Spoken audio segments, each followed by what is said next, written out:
जय हिंद मित्रों। यह है आपका अपना YouTube channel trust technique and science. स्वागत है आपका एक बार फिर से कक्षा 8 के गणित की प्रश्नावली 14.3 का 5वां और अंतिम प्रश्न। 5वां प्रश्न है, व्यंजक के गुणनखंड कीजिए और निर्देश अनुसार भाग दीजिए। तो सबसे पहले हमें इन व्यंजकों के गुणनखंड करना है, फिर उनमें भाग करना है। इस प्रकार से हल करने में ये वीडियो कम से कम 1 घंटा लंबा हो रहा था, इसलिए मैंने पहले इसको हल कर लिया है और अब समझाने का प्रयास कर रहा हूँ। आशा है आपको ये वीडियो पसंद आएगा। तो चलिए बिना देर किए शुरू करते हैं।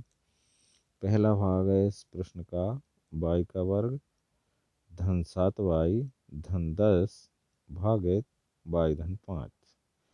इस व्यंजक को हमें y धन 5 से भाग करना है, लेकिन सबसे पहले इसके हमें गुणनखंड ज्ञात करना है। तो गुणनखंड ज्ञात करने से पहले हमने इसको भिन्न के रूप में लिख लिया है। y की घात 2 धन 7y धन 10 बटे y धन 5। इस प्रकार से हमने इसको लिख लिया है। अब गुणनखंड करने के लिए हमें क्या करना होता है, इस संख्या के अथवा इस संख्या का इसमें गुणा करना है। जो आपके अंतिम पद है उसका पहले पद में गुणा करना है। गुणा करने पर जो संख्या प्राप्त होगी उसके हमें 2 खंड ऐसे करना है कि जोड़ने अथवा घटाने पर बीच की संख्या आए और गुणा करने पर वही संख्या प्राप्त हो। तो जैसे यहाँ पे 7y है और ये है 10 का हमने y स्क्वायर में गुणा किया तो क्या आएगा 10y स्क्वायर या 10y का वर्ग। अब हमें 10y वर्ग को ऐसे गुणनखंडों में करना है कि गुणा करने पर तो 10y वर्ग आ जाए और जोड़ने पर 7y आ जाए। तो इस प्रकार के गुणनखंड हमने करे हैं 5y धन 2y। अब देखिए 5 और 2 7 हो गए। अब इनका गुणा हम करेंगे दोनों का तो क्या आएगा 5 दूनी 10 और y का वर्ग। तो इस प्रकार से हमने इसके दो गुणनखंड कर लिए, y का वर्ग धन 5y धन 2y धन 10 और उनके बटे 5y 10 y धन 5। फिर इनका पुनर्समूहन करना है। 2 भाग बना लिए, 2 जोड़े हमने इसके बना लिए।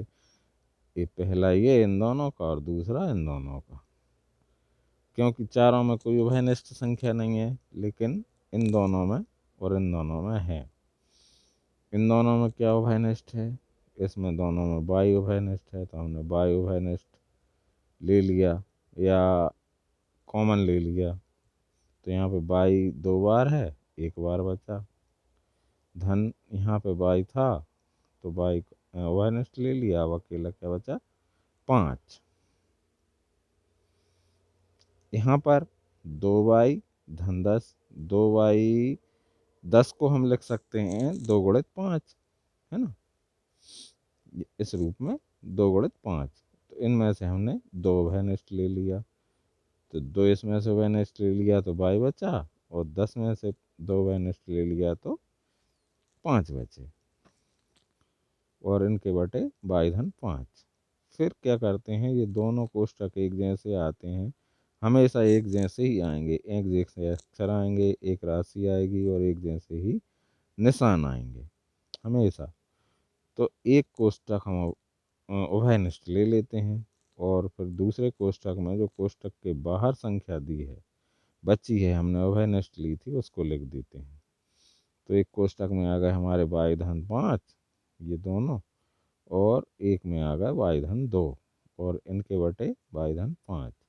अब यहाँ पर y धन 5 से y धन 5 कट जाएगा, कैंसिल हो जाएगा, या ऐसा कहें कि इस y धन 5 का इस y धन 5 में 1 बार भाग चला जाएगा। फिर 1 का हम इसमें गुणा कर देंगे ये ही हमारा उत्तर आ जाएगा। ये है आपका पहला भाग। दूसरा भाग लेते हैं। इसमें इस सर्व समीकरण का उपयोग हमने किया है एक्स का वर्ग धन ए धन बी गुणित एक्स धन ए बी, और फिर ये इस प्रकार से हमें ये गुणनखंड प्राप्त हो जाते हैं एक्स धन ए एक्स धन बी। अगला भाग भी सेम वैसा ही है। इसमें ऋण चिन्ह है, उसमें धन चिन्ह थे दोनों। तो इसमें भी हमने क्या किया है, पहले इसको भिन्न के रूप में लिखा, एम का वर्ग ऋण 14 ऋण 16 बटे एम धन 2। एम धन 2 से हमें भाग करना है। अब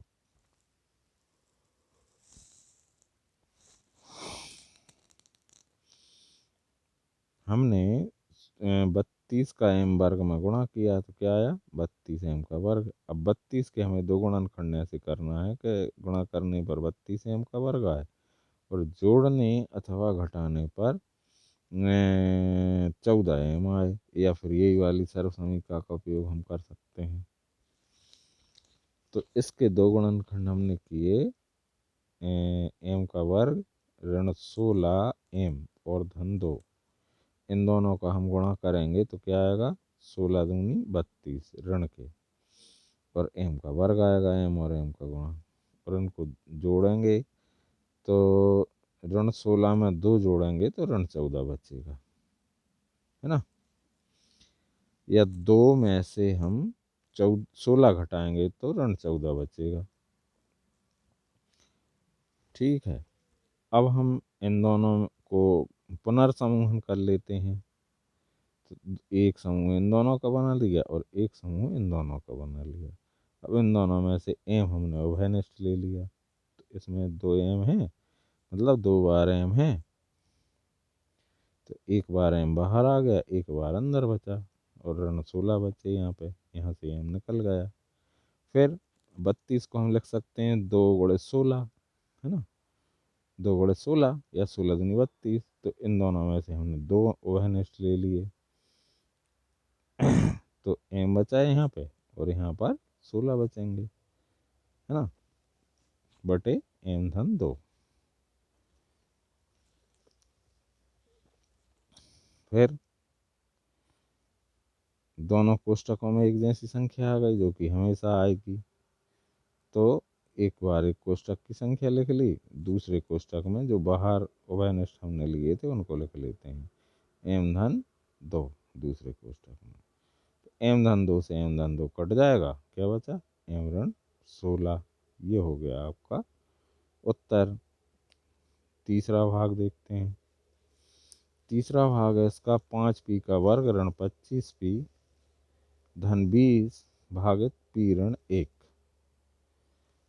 इसको भी हमने भिन्न के रूप में लिख लिया बटे करके, भाजक को हमने बटा लिख दिया, इससे हमें भाग करना है। अब इसमें हम देख रहे हैं कि तीनों पदों में 5 अवयनिष्ठ हैं, 5 हम निकाल सकते हैं तीनों में से। तो हमने इसमें 5p वर्ग में से 5 अवयनिष्ठ निकाल लिया था, अकेला p बचा। 25 के दो गुणनखंड होंगे 5 गुणित 5, एक उभयनिष्ठ ले लिया, दूसरा बचा। 20 के होंगे 5 गुणित 4, तो 5 हमने उभयनिष्ठ ले लिया, यहाँ पर बचा धन 20। अब चूंकि एक इसमें ऋणात्मक संख्या है तो हमें 4p वर्ग के ऐसे गुणनखंड करना है कि जोड़ने अथवा घटाने पर 5 आए और गुणा करने पर 4 आए। तो इसके तो केवल एक ही गुणनखंड हो सकता है, ऋण 4 गुणित ऋण 1, है ना, ऋण 4 गुणित ऋण 1, क्योंकि ऋण 4 में से 1 घटाएंगे तो ऋण 5 आएगा, और ऋण 4 और ऋण 1 का गुणा करेंगे तो 4 आएगा। तो इस प्रकार से हमने इसके गुणनखंड कर लिए, दो भाग कर लिए, p का वर्ग ऋण 4p और ऋण p धन 4। अब फिर इसका हमने पुनर्समूहन किया, दो का जोड़ा बनाया, है ना। फिर इसमें से हमने p ओवरनेस्ट ले लिया, तो ये p 2 बार है, एक बार p बचा।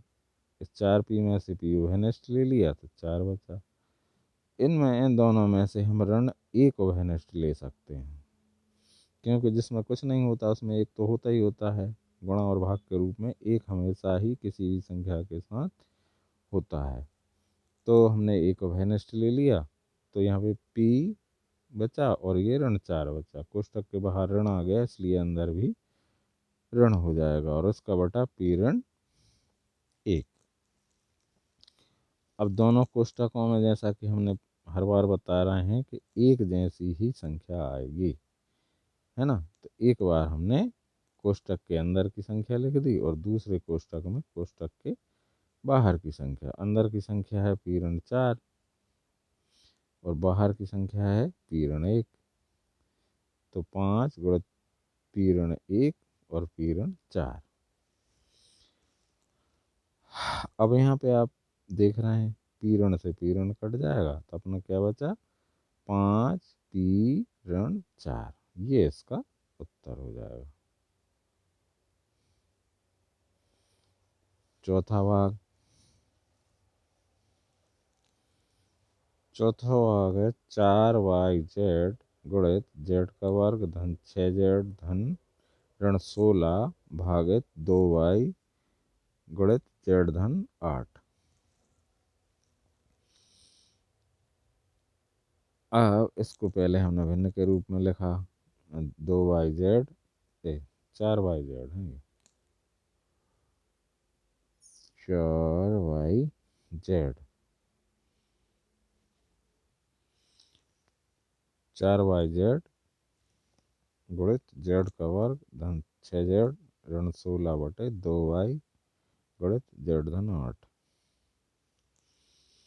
फिर इसमें भी हमने पुनर्समूहन किया, नहीं पुनर्समूहन नहीं किया, पहले इसके हमने 16 के 2 गुणन खंड किए कि जोड़ने घटाने पर तो 6 आए, लेकिन गुणा करने पर 16 आए। तो ये हो गए 8 ऋण 2। इनका गुणा करेंगे तो ऋण 16 आएगा और इसमें से 8 में से 2 घटाएंगे तो धन 6 आएगा। धन ऋण का भी हमें ध्यान रखना पड़ता है कि यहाँ क्या चिन्ह आ रहा है, यहाँ पर क्या चिन्ह आ रहा है।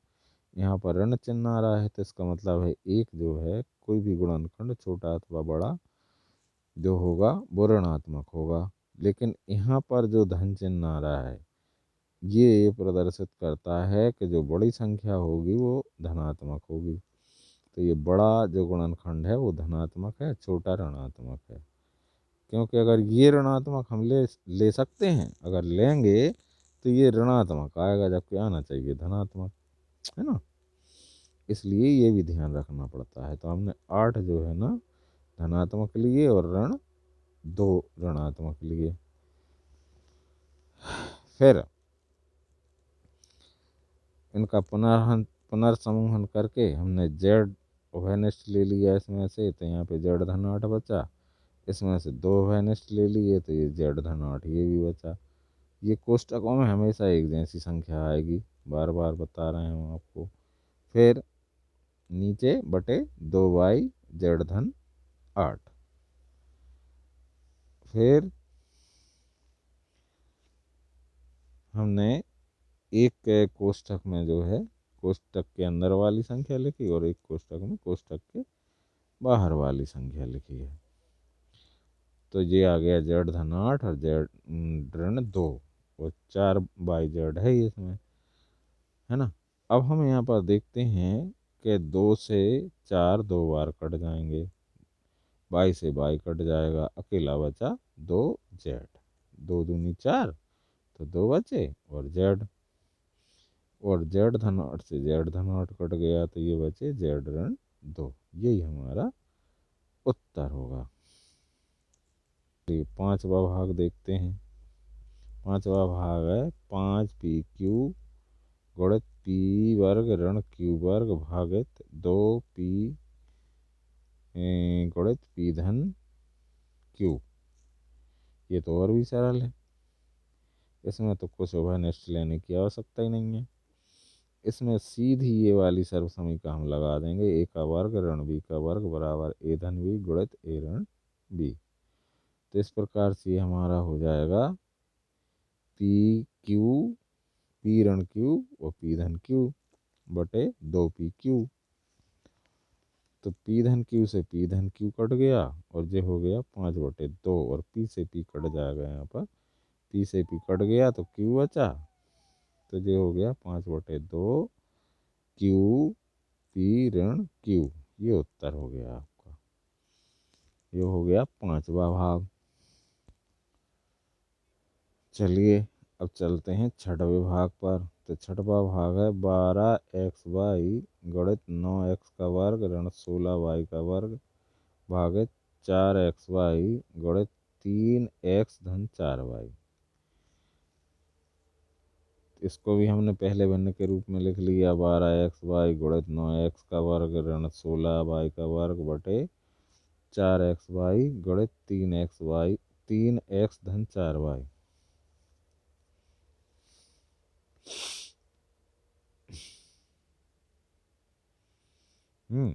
फिर इसको 9 को हमने लिख लिया 3 का वर्ग और 16 को लिख लिया 4 का वर्ग, क्योंकि 4 का वर्ग 16 होता है, 3 का वर्ग 9 होता है। फिर बटे इन सबके बटे 4xy गुणे 3x धन 4y।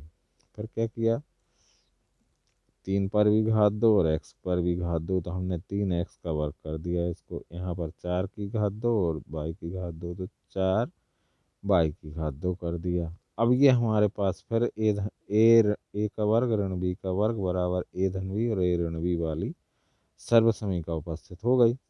तो उस सर्व समीकरण के उपयोग से हमने इसको लिख दिया ए धन बी के रूप में 3x धन 4y, ए ऋण बी के रूप में 3x ऋण 4y। यहाँ पर 3x धन 4y से 3x धन 4y कट जाएंगे, ठीक है, और 4 से 12 कट जाएंगे, 3 बार 4 तिया 12, है ना, और एक्स वाई से एक्स वाई कट जाएगा, तो हमारा उत्तर आ जाएगा 3 गुणित 3x ऋण 4y। ये हो गया आपका 6वां भाग। चलिए अब अपन करते हैं 7वां भाग। 7वां भाग में हाल के हाल करके समझाऊंगा। तो ये 7वां भाग है 39y की घात 3 गुणित 50y वर्ग ऋण 98 भाग 26y का वर्ग धन गुणित y धन 7। इसको सबसे पहले हम भिन्न के रूप में लिखें, 39y का क्यूब गुणित 50y स्क्वायर ऋण 98 भागित बटे 26y का वर्ग गुणित y धन 7।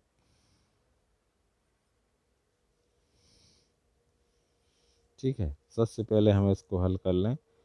ये दोनों संख्याएं 13 से विभाज्य हैं, तो 13 से इसमें भाग कर दें, 13 से इसमें कर दें, तो ये हो जाएगा आपका 13 तिया 39, 13 दूनी 26, नीचे आ जाएंगे 2, ऊपर आ जाएंगे 3, तो ये आ गया 3/2। ये y का क्यूब है और ये y का वर्ग है, तो इसमें से इसकी घात में से इसकी घात घट जाएगी, तो ये ऊपर बच जाएगा y। ठीक है, अब आगे चलते हैं हम। आगे हमारा है 50y का वर्ग ऋण 98 बटे y धन 7।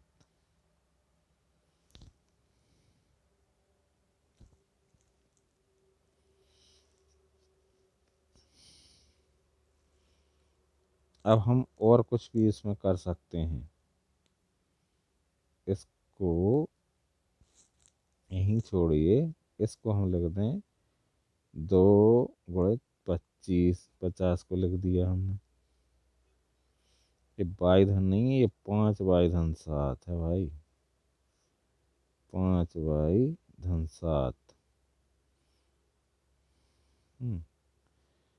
धन ऋण 2 गुणित 49, 98 को हमने ऐसा लिख दिया 2 गुणित 49, है ना, बटे 5y/7 है।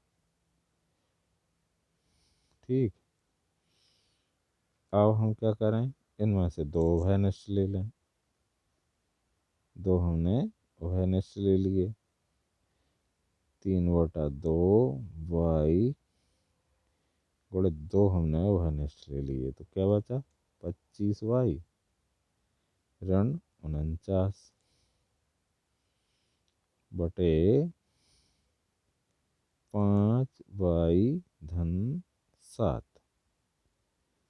अब इस दो से ये दो भी कट जाएंगे, इन दो से ये दो कट गए, तो ऊपर अकेला बचा 3 और y।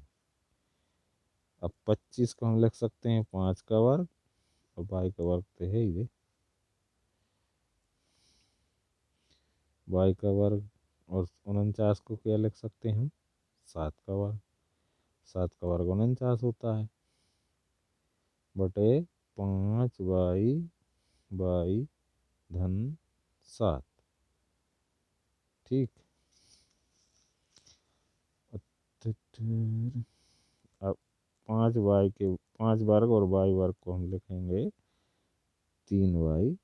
इसको हम लिखेंगे 5 का वर्ग और y का वर्ग को लिख देंगे 5 और y का होल वर्ग ऋण 7 का वर्ग है ही।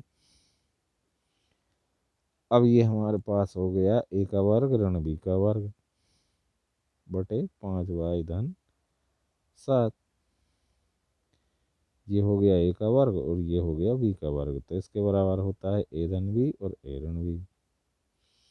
तो ये हो जाएगा 3y गुणित 5y/7 और 5y/7 बटे 5y/7। कट गए 7 से 7, तो ये बचे आपके 5y/7 से 5y/7 कट गए, तो अपना बचा 3y, तो ये बचा, और ये बचा 5y/7।